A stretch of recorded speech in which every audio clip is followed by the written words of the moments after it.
I think it's safe to say that the idea of a chosen one has been done to death.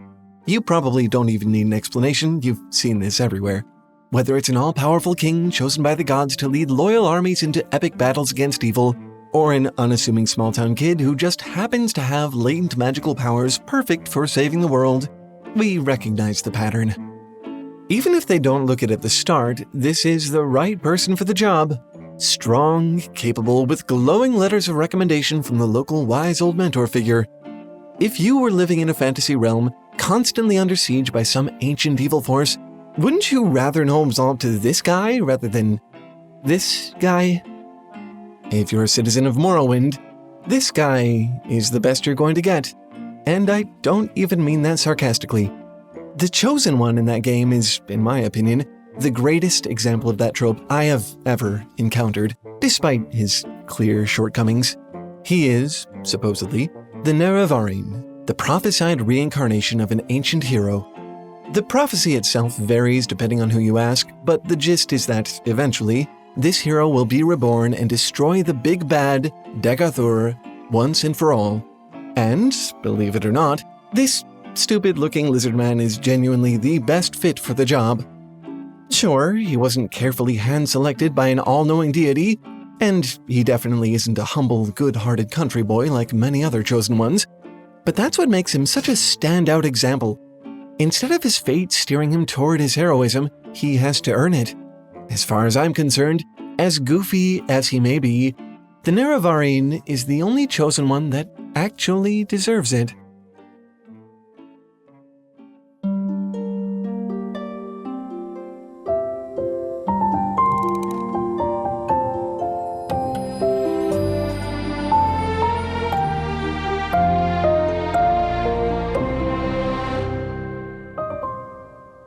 Are you enjoying the video so far? I hope so. We release one of these pretty much every week, which means that after this one, you'll have to wait at least another 7 days for your next Foundry fix. Although, you really don't need to, necessarily.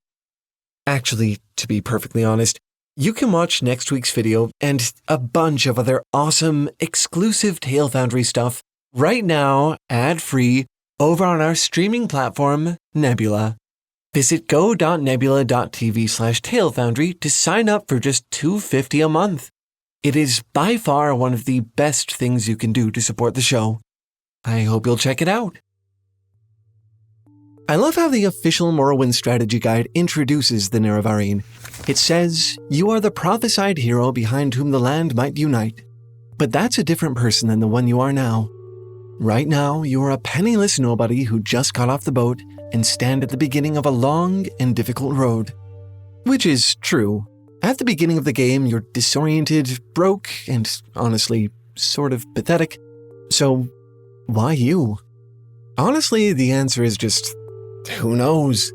Technically, you were selected by the Emperor to try your hand at fulfilling the prophecy, but you never find out why. And, it's not like you don't meet the prophecy's specifications, but when you actually read past all the flowery language, those specifications don't really mean that much. For instance, the Nerevarine is said to be born on a certain day to uncertain parents. The uncertain parents thing probably means that the chosen one is an orphan. The certain day part basically just points to your star sign. The thing is, the player chooses their star sign when they're creating their character at the start of the game, so even that element of the prophecy is completely arbitrary. The Nerevarine could literally be any orphan born under whatever random sign is chosen in the playthrough. So how do the gods know that it's you specifically? Again, they don't. At the beginning of the story, the player character is shown a vision from Azura, one of the gods that will be watching over you on your journey. When she's introducing you to your responsibility as the Nerevarine, she says that many fall, one remains. What else could that possibly mean than that these gods have sent other people ahead of you, claiming that they were the Nerevarine, only for them to meet their end before the prophecy could be fulfilled? You are not the first person they've thought of to be the Nerevarine, and you probably will not be the last. That ambiguity is part of what makes Morrowind's Chosen One so much more interesting to me than other examples of the trope. That, and the obvious fact that this guy is incredibly unqualified.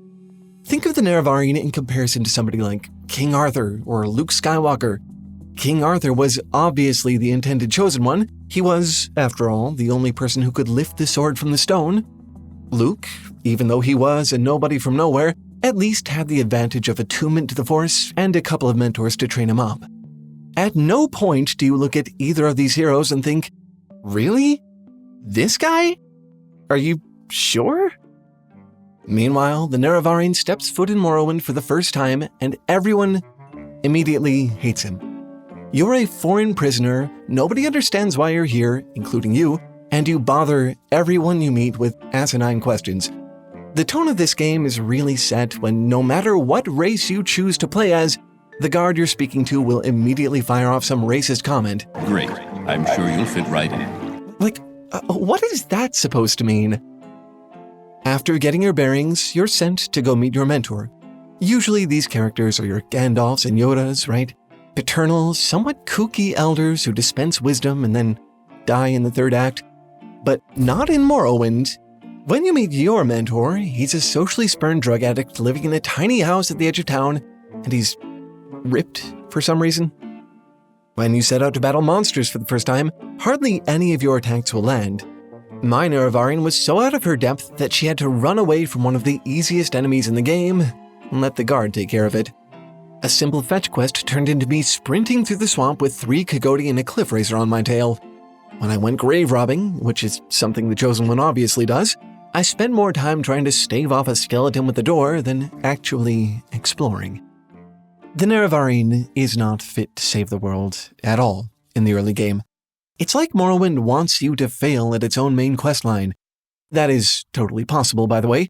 You can lock yourself out of the game by killing essential NPCs. Most modern games would just make these characters invincible, but Morrowind just waits for the guy to drop dead, and then tells you that you've broken the timeline. I love that that's just something the quote-unquote Chosen One can do in this game. Imagine finding out that your world is doomed because the supposed hero of prophecy just got too trigger-happy around the mayor. But for the most part, that's all early game stuff. If you intend to actually play the game instead of just running around in the desert the whole time, you will see the Nerevarine start to get more competent. That's what the bulk of the main quest is, fulfilling the other parameters of the prophecy. This part sounds similar to other Chosen One examples. There's always the part in the story where they get trained up before heading off to battle the ultimate evil, but in Morrowind it's different. The prophecy has a few requirements besides just being an orphan born under a certain sign. Things like being immune to a plague or being able to wear a special ring without dropping dead. In order to prove to people that you are, in fact, the Nerevarine, you have to make sure you check the rest of those boxes. To me, this main quest sort of feels like trying to force a puzzle piece into a spot it doesn't fit. Everything seems rigged in your favor, like you only pass these tests through some convenient loopholes. Like, you're supposed to be immune to the Corpus disease? Well, sort of. Actually, you catch it pretty easily. The only reason you don't die is because around the same time you arrive, there just happens to be an experimental cure in the works, and it just happens to work. And the ring? The one that's supposed to kill anyone who wears it except for the Chosen One? This game's version of the Sword in the Stone? I mean, the prophecy isn't wrong there. You can wear Azura's ring without issue, but you're also the only Nerevarine who gets the opportunity to try. You already know from your visions that Azura's backing you up, whether that's based on anything legitimate or not. Who's to say that Azura wouldn't have let the other incarnates wear it too, had they gotten that far, just for the sake of proving the identity of her champion of the month? Heck, who's to say the ring would actually even kill anybody? Maybe it's just a gimmick for anyone who makes it that far. I know this is a little meta, but I find it sort of meaningful that you can kind of prove this mechanically. If you use cheats to equip an NPC with the ring, nothing happens. They're fine. They don't even notice. It's like if anybody could pull the sword from the stone, but Arthur was just the only one allowed to try or something. A lot of the behind the scenes of this prophecy seems dependent on the whims of the gods sponsoring you. And far from pristine, benevolent entities, these gods are very human with very human motivations. They're manipulative and selfish and prone to infighting. At a certain point, I started to feel like my role as the Nerevarine was more to be a pawn in some ancient rivalry between demigods, rather than actually saving anybody. I mean, in the game, they make you go around convincing the tribal nobility of Morrowind to play nice with each other. They make you do politics. If we already know that I'm the Nerevarine because I was able to wear Azura's ring, why do I also have to do all this bureaucratic stuff? This prophecy seems more like the gods needing someone to do their dirty work. What better way to do that than by scamming some naive mortal into thinking it's their destiny instead? While most prophecies are kind of cut and dry, foregone conclusions, this one seems like a catch-all, applicable to whoever the Nerevarine of the month is. It might actually be you, but it might not be. The only other thing I can really compare this to is the Chosen Undead from Dark Souls. In that game too, the player character is only the true prophetic hero if they beat the game. If they give up, then it just wasn't them. It's the same thing here. We already know that the gods have chosen other supposed Nerevarines before you, and they failed somehow. They have a running list of possible chosen ones, and if you also fail, they'll just move on to the next candidate. But if you do succeed, somehow this mangy cat woman wearing a stupid hat stolen off a man that fell out of the sky actually does manage to kill Degathur and fulfill the prophecy. Like the official guide says, that's a different person from the one you are now. By the end of the game, you have become that different person. You have fit yourself into a mold designed for this prophetic hero. Once you've killed Degathur, and only then, can you call yourself the Nerevarine beyond a shadow of a doubt. Although, you don't have to. Just before the final battle, when Degathur is doing his obligatory boss monologue, he asks you a question. He says, "Are you really Nerevar Reborn?" And you can tell him no. You can say, "I am a self-willed hero, and I make my own fate." To which Degathur responds by saying the coolest thing ever, "You are the one to teach the gods their limits." Near the middle of the main story arc, you visit a place called the Cavern of the Incarnate. It's where you find that ring I mentioned earlier that kills you. Inside, you meet the ghosts of all the Nerevarines that have come before you. When you speak to them, they'll tell you, "I was not the one, but I wait and hope." They don't know if you're the real Nerevarine. Nobody does. After seeing so many people chosen to take up the mantle and wind up laid to rest in the cavern, it's not hard to see why being chosen by the gods might not mean that much. Perhaps the gods really did choose you based on nothing but your birthday. Perhaps the only reason you were able to defeat Degathur in the end was your own willpower and determination. Perhaps the true Nerevarine hasn't even been born yet. But who cares? My favorite interpretation of Morrowind is that the prophecy doesn't matter. You still managed to save the world. Even though you started out as a clueless, nameless outlander that can't even land a blow on an enemy an inch from your face, you embodied the hero that Morrowind had been waiting for. Even if you weren't supposed to be the Nerevarine, you became the Nerevarine. And it had nothing to do with the will of the gods. It's much more impressive to me for the Chosen One to be a self-willed hero because they didn't rely on some deific assistance to get the job done. It wasn't just a foregone conclusion. Where other Chosen Ones stroll through their quests handheld by the powers that be, the Nerevarine has to work for their victory. It made me, as a player, feel like I had deserved the title of Nerevarine. All of that heroism, that was all me.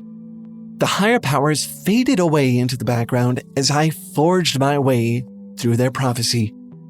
What I love so much about this game is that Degathur was right. By the time I had finished playing, I really felt that the gods themselves had been taught their limits. And I'm afraid that's all for this week. Our next video will be coming out in a week from now, so I'll see you then. Unless, of course, you don't want to wait. We've actually made a ton of stuff that isn't up here on YouTube, like this video about the morphology of angels and why artists always give them wings, or this one about artificial life as a magic system. We even made a whole original series over there called Worldsmiths about our favorite authors and the unique landscapes of their minds. And of course, if you just don't want to wait for next week's YouTube video, the truth is it's actually already out. That's right, you can watch it right now if you want to, ad-free along with everything else I just mentioned, over on our streaming platform, Nebula. YouTube is kind of a crazy place to make content. Don't get me wrong, I'm so happy to have this platform, but you also have to be so careful about your topic choices, your packaging, what you include in your videos. You just start to feel like you're walking on eggshells. Nebula isn't like that. It's an entirely different environment, devoid of all the weird YouTube cynicism. The entire platform was built by creators for creators. Every time you watch a video there, a creator you love is getting paid, and far more than they would ever get paid on YouTube. On top of that, Nebula even helps its creators fund incredible original content. You know, like our series, Worldsmiths. And we're not the only ones who have been busy over there. So many other amazing creators have started creating and sharing their own unique stuff on Nebula, like my personal favorite video essayist, Jacob Geller, or close friend of the channel, Tim from Hello Future Me. Heck, there's even a high-production, independently run sci-fi audio drama over there called The Sojourn, which it's just really good. I've been listening to it while working lately and loving every second of it. Nebula, it's hard to describe the effect of this place. It's such a fun, fresh environment. It kind of makes watching videos on the internet fun again. Speaking of which, here's the really fun part. Nebula is already cheaper than almost any other streaming platform on the internet. Like $2.50 per month. That cheap. But we also do something most platforms will never do. We give you the option to pay once and have Nebula for life. Just $300 one time, and you never have to pay again. No matter how big the platform gets, how fancy the content gets, you can pay for this once and have access to it forever, if you want to. Whether you want that or the $2.50 per month plan, all you have to do to get started is click the link in the description or go to go.nebula.tv/Talefoundry and sign up for 1 year. That's it. Again, that's just $2.50 per month or $300 one time to get access for life. Frankly, I'm not quite sure how they can afford to do all this, but I'm definitely not complaining. Seriously, do take advantage of this offer while it's still going. I don't think any better one exists in the world of streaming. Anyway, that's all for this one. Thanks for watching and keep making stuff up. I'll see you next week. Bye!